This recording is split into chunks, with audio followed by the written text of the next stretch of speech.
காற்றழுத்த தாழ்வு பகுதி உருவாகி இருக்கிறதுனால தமிழகத்துக்கு அலர்ட் கொடுத்திருக்காங்க. தமிழகத்துல அடுத்த ஒரு வாரத்துக்கு மழை தொடரும்னு வானிலை ஆய்வு மையம் அறிவிச்சிருக்க நிலையில புதிய காற்றழுத்த தாழ்வு பகுதி உருவாக இருக்கிறதா தகவல் வெளியாகி இருக்கு. தமிழகம் மற்றும் புதுச்சேரியில பரவலா மழை பொழிந்து வர நிலையில சென்னை உட்பட 7 மாவட்டங்களுக்கு மிக கனமழைக்கான ஆரஞ்சு எச்சரிக்கை விடுத்திருக்காங்க. மன்னார் வளைகுடா மற்றும் குமரிக்கடல் பகுதிகளில் சூறைக்காற்று வீசும் அப்படிங்கிறதுனால மீனவர்கள் கடலுக்கு செல்ல வேண்டாம் அப்படின்னு எச்சரிக்கை விடுத்திருக்காங்க.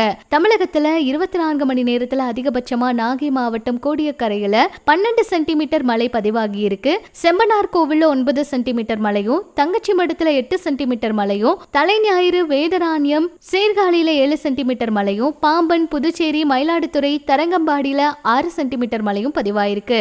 நவம்பர் 22 வங்கக்கடல்ல மேலும் ஒரு புதிய காற்றழுத்த தாழ்வு பகுதி உருவாக இருக்கிறதுனால இந்திய வானிலை ஆய்வு மையம் அறிவிச்சிருக்காங்க.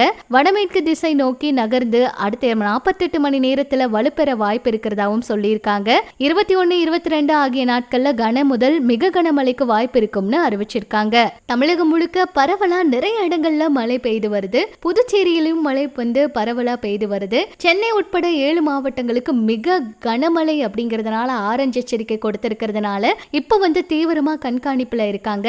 எந்த ஒரு பிரச்சனையும் மழைனால வந்திருக்க கூடாது, வரவும் கூடாது அப்படின்னு சொல்லி முன்னெச்சரிக்கை நடவடிக்கைகள் எல்லாம் தீவிரமா எடுத்துட்டு இருக்காங்க. நீங்க எந்த மாவட்டம், உங்க மாவட்டங்கள்லயும் மழை இருக்கா அப்படிங்கறத கமெண்ட்ஸ்ல சொல்லுங்க.